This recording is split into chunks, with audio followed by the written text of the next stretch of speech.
Down with this sort of thing. Careful now. What's up everybody and welcome back to another video. In today's video I'm going to be taking you through my game week 1 team ahead of the first game of the 25-26 Premier League season. As you will see in this video, a lot has changed since the previous video, which was my draft team for game week 1. Although this team as it stands will probably be my final team barring 1 or 2 changes as we get close to the deadline. If you want to see any final changes that I do make to this team, then please do check out the deadline livestream, which will be going live a couple of hours from the deadline on Friday evening. So without further ado, let's get into it.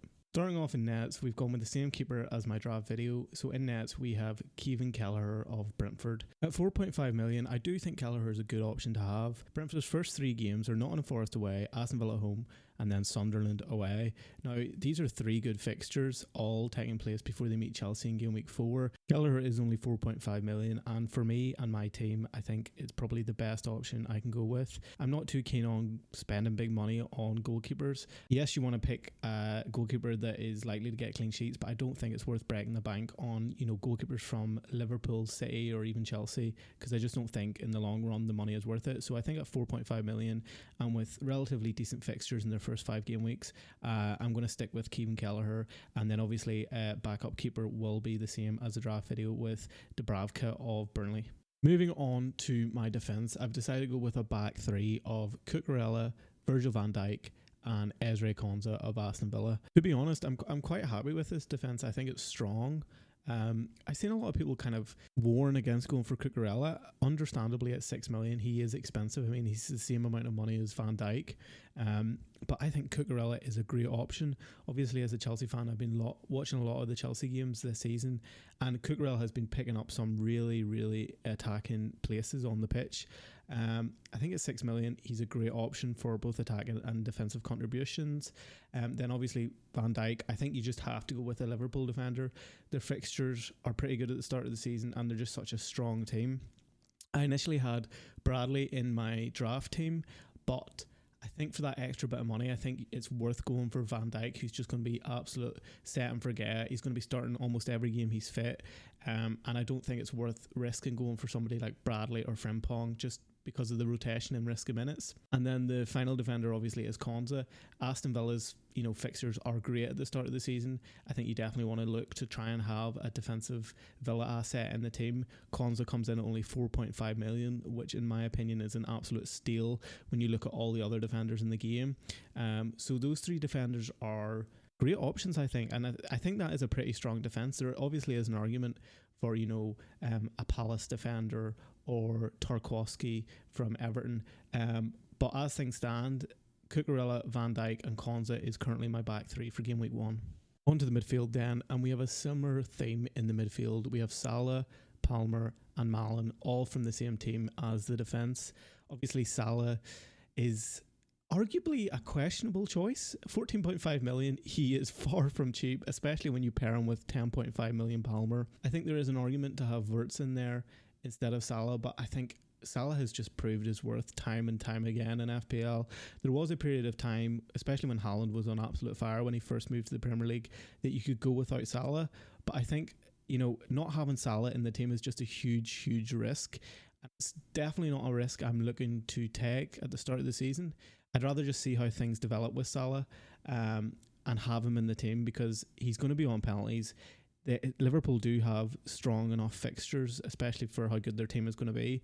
And Haaland just isn't really an option for me this year. I just don't think he's in good enough form to sacrifice somebody like Salah or Palmer.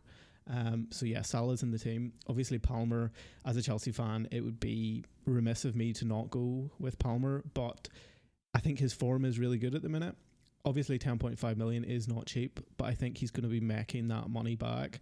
There is an argument, whether or not he'll be on penalties with the likes of Delap and João Pedro kind of coming in, but I think Palmer is still going to be the number 1 choice on penalties. I mean, Chelsea's attack look really strong at the minute. They had a good game against Bayer Leverkusen. They obviously beat PSG in the Club World Cup, and then they pretty much ran over AC Milan recently. So I think Palmer's in great form. And I think Chelsea are going to be looking good at the start of the season. Obviously, Crystal Palace at home isn't an incredibly easy fixture, just due to the form Palace are in. But yeah, Palmer's in the team, and he probably will be for quite a while. Then obviously we have Malen in the team from Villa. Initially, I had Jacket Ramsey in the team, but I've just seen the transfer news that he's probably going to be going to Newcastle. So at first, Malin probably wouldn't have been my go-to pick, but I think with Ramsey moving out, I think there's a strong chance that Malin gets a decent amount of minutes. Obviously, this is one to monitor and just see as the start of the season progresses, because he may be one that we have to switch out. But as things stand, he's in the team in the middle four. And then the final midfielder we have is Kudos from Spurs. Spurs haven't been great in their preseason games. I think they've struggled a wee bit. Obviously, their new manager, Thomas Frank, coming in. But I think Kudos is just the type of asset that you probably should have in the team, especially with Spurs' fixtures being so good at the start of the season. Obviously, Burnley at home in the first game. You'd expect some sort of attacking contribution from Kudos in that game. He's probably going to be a nail on for minutes, hopefully, especially with Maddison now being out injured for the season. So, yeah, Kudos makes up the number 4 space in the team in the midfield. Now on to the attack, where arguably most of my money is being spent. So we've gone for a front three of Ollie Watkins, Liam Delap and Jared Bowen. Now, this is quite an expensive front three. Obviously, Watkins is 9 million, Delap not too bad at 6.5 million, but then Bowen is 8 million. It's hard to say whether this is a front three that is going to work, but I just think it's a front three that looks really, really strong. Watkins has been on fire in pre-season. I think he scored 5 goals in 5 games.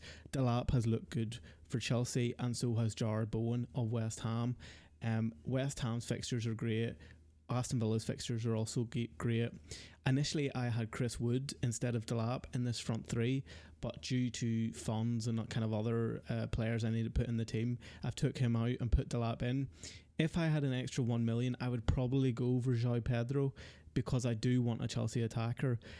It's hard to say who's going to get the most minutes at the start of the season. Obviously, João Pedro was bought after we have Liam Delap, and I would say he's maybe number 1 pick, but I don't have enough money for João Pedro. It's a hard decision to say who's going to be starting against Crystal Palace. There's potential for both of them starting, with João Pedro on the left and Liam Delap down the middle, but I couldn't call it. It's too close to call. But I think if Delap does start, I think he's a fantastic option to have.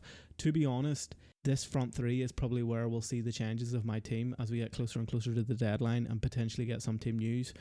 If I get an idea that Delap isn't going to be starting, then I may look to kind of make funds available on upgrading to João Pedro, because I just think a Chelsea attacker with the way they've been playing recently is a great option to have. Obviously, I have Palmer, but I just want that extra Chelsea attacker because they've looked so dangerous. And the other two, Watkins and Bowen, I think they're just great options. I don't think there is many fantastic options for attackers in FPL this season. Obviously, you have Haaland and stuff like that, but you also have Isak, but there's questions around, whether he's even going to be playing any football at the start of the season or not. So I think this front three is pretty safe. Obviously, Delap is arguably not too safe, but we'll just have to see how that plays out. But yeah, as things stand, that's my front three, who will all be playing game week 1. Last but not least, we move on to the bench, which is, to be honest, pretty weak. It has 2 Crystal Palace players in Munoz and Devaney, and then we also have Sunderland Hume. But this bench isn't that strong. Hume is just there as a 4.5 kind of million filler, although Sunderland do have great fixtures at the start of the season, and I do expect Hume to be good for minutes if he doesn't leave the club. And then Palace also have great fixtures. Munoz is a great option. He has had in the previous seasons a lot of defensive contributions. Devaney also came on in their recent Community Shield win against Liverpool and scored the winning penalty. But to be honest, I wouldn't look too much at the defence. It's kind of just, rotational cheap picks for when, my main team is injured. It may need some work, get slightly better options, but, as things stand, I'm not really looking at changing it. But obviously, we're still a couple of days out from the deadline, so there still is a bit of tinkering to go on. But yeah, as things stand, this is the way the team will be, hopefully going into game week 1. Obviously, as I said at the start of the video, I will be live streaming just before the deadline, so please do make sure to tune into that to see the final team. I'll also be posting the team on Twitter at fplfatherted, so make sure to follow me if you don't already. If you've enjoyed this video, please do drop a like and subscribe to the channel. Let me know down in the comments below what you think of the team. Please do let me know also any changes you would make. I'd be interested to hear your thoughts on the kind of Delap João Pedro situation. Also, let me know what your team's looking like ahead of the deadline. And I wish everybody that watched this video the best of luck in the new FPL season. So thanks for watching. I'll catch you in the next one.